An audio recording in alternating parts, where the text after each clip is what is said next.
Assalamualaikum warahmatullahi wabarakatuh. Selesai kuliah langsung pulang ke Irian. Langsung jadi PNS, pegawai Nabi SAW. Jadi dai.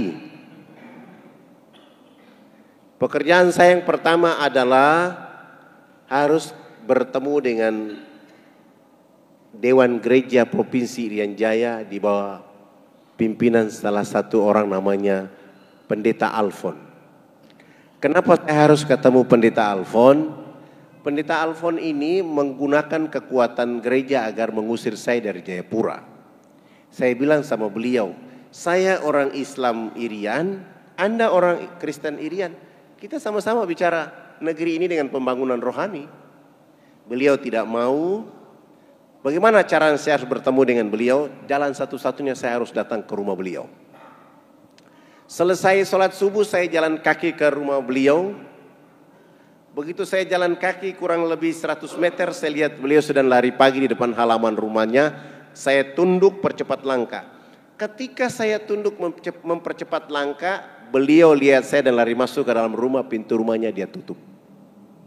Saya menghampiri pintu rumah itu dan saya ketuk dari luar. Selamat pagi. Yang keluar dari dalam adalah istri beliau. Pagi, ada apa? Ibu, saya mau ketemu dengan Pendeta Alfon. Istrinya menjawab, mohon maaf, Bapak Pendeta tidak ada di rumah. Dalam hati saya baru yang tadi lari masuk itu siapa? Saya pulang. Besok pagi hari kedua saya datang lagi. Selamat pagi. Anak pendeta yang keluar mengatakan mohon maaf Bapak tidak ada di rumah. Saya pulang hari ketiga saya datang lagi. Selamat pagi. Anak berikut dari pendeta keluar mengatakan tidak ada di rumah. Saya pulang hari keempat saya datang lagi. Selamat pagi.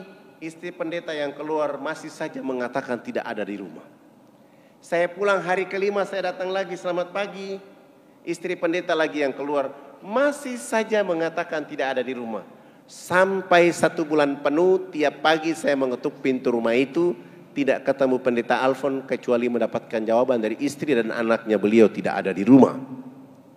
Bulan kedua hari pertama tetap saja saya datang ke rumah itu. Selamat pagi. Istrinya yang keluar mengatakan tidak ada di rumah. Saya pulang hari kedua, bulan kedua saya datang lagi. Selamat pagi.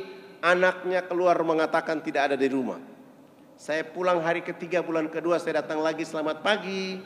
Anaknya keluar mengatakan tidak ada di rumah. Saya pulang hari keempat saya datang lagi. Selamat pagi. Istrinya keluar masih saja mengatakan tidak ada di rumah.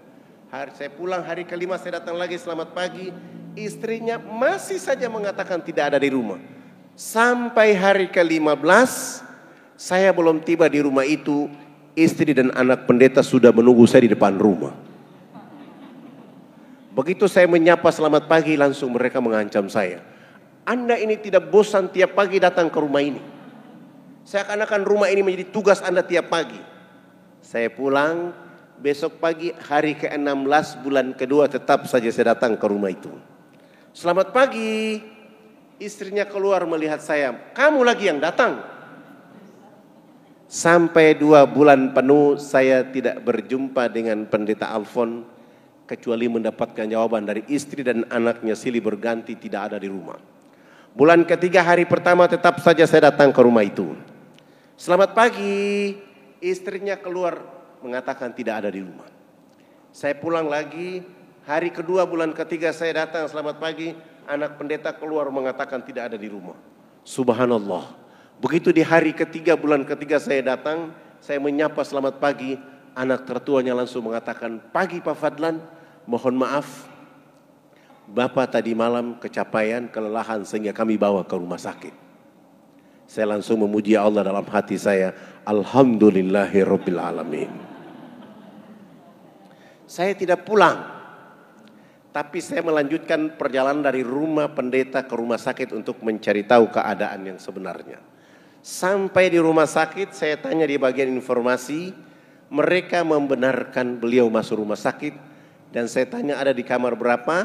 mereka memberitahu saya ada di kamar nomor 48. Saya tidak langsung ke kamar itu, saya keluar dulu. Ada orang jual buah-buahan di luar sana, saya beli, dibungkus seperti parcel, lalu saya bawa parcel ini menuju kamar nomor 48.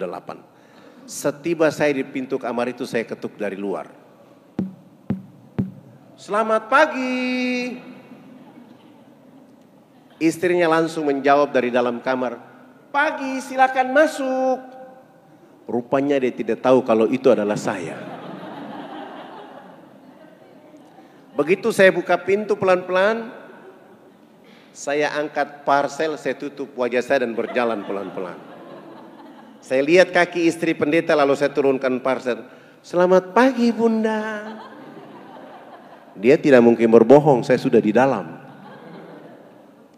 Supaya dia tidak panik, saya mengatakan, saya dapat kabar bahwa abang jatuh sakit sehingga saya beli buah-buahan ini untuk beliau. Nanti kalau beliau bangun tidur, sampaikan salam hormat bahwa tadi Fadlan dari sini. Begitu saya baru cerita dengan istrinya, Pendeta Alfon dari tempat tidur langsung menyapa saya. Selamat pagi Pak Fadlan. Saya tinggalkan istrinya, merapat ke tempat tidur, salaman dengan beliau, dan saya mengatakan, Abang Pendeta hari ini sungguh sangat luar biasa. Alhamdulillahirrabbilalamin. Saya dapat rahmat dari Allah karena saya sudah cari abang 2 bulan 3 hari. Sebenarnya abang tidak sakit. Tapi abang mendidik istri, anak hari-hari berbohong. Dan saya tidak yakin bahwa abang tidak ada di rumah. Tapi saya datang berulang-ulang kali, saya ingin cari tahu di mana kejujuran abang. Tapi abang tetap berbohong. Itulah yang menjadi penyakit supaya saya ketemu di rumah sakit ini. Di sisi lain abang di gereja bicara cinta kasih. Sementara istri dan anak diajarkan untuk berbohong. Kalau sembuh jangan mengulangi perbuatan buruk ini lagi. Pamit pulang.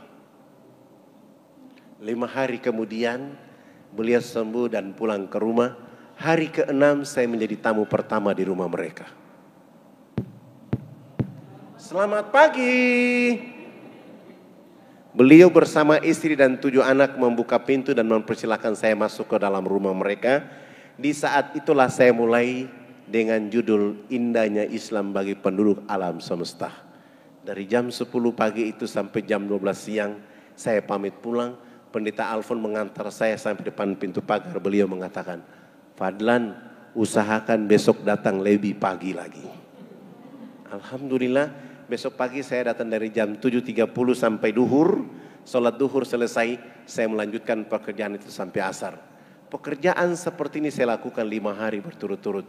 Subhanallah, menjelang waktu asar di hari ke-5, beliau bersama istri dan 7 anak menyatakan sikap hijrah mengucapkan 2 kalimat syahadat. Begitu mereka mengucapkan 2 kalimat syahadat, saya langsung sujud syukur dan menangis kepada Allah. Dalam hati saya berteriak besar-besar di rumah itu dan saya mengatakan, seandainya saya angku dengan agama ini, begitu saya diusir, saya tidak akan datang lagi ke rumah itu. Saya sombong dengan agama yang saya anut, begitu mereka mengatakan tidak ada di rumah, saya tidak akan pernah lagi injak pintu rumah itu. Tapi terima kasih ya Allah ya Rabb, Engkau telah menanamkan kesabaran kepadaku tentang perkara ini, dan hari ini hadiah terbaik dari Engkau kepada saya dengan perkara ini. Alhamdulillah, mereka mengucapkan 2 kalimat syahadat. Saya ada sedikit tabungan, sewa rumah yang lebih besar. Saya pindahkan keluarga itu dengan tujuan menuntun mereka bisa baca Quran dan menuntun mereka untuk bisa sholat 5 waktu.